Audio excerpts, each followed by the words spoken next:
Matapos ang ilang buwang pananahimik ni Daniel Padilla tungkol sa kanyang love life, tila unti-unti na siyang bumabalik sa dating sigla at saya.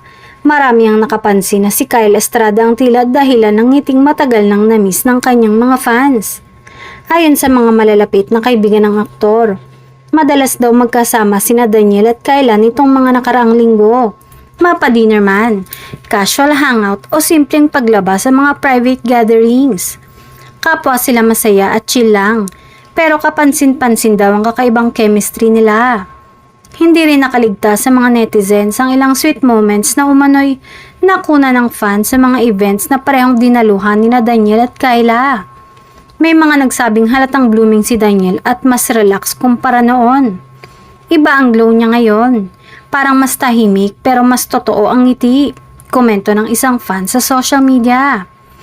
Samantala, si Kyle Estrada na kilala sa kanyang classy at down-to-earth personality ay nananatiling tahimik tungkol sa issue.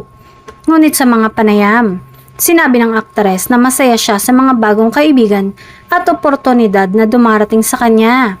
Bagay na agad namang iniugnay ng mga tagahanga kay Daniel.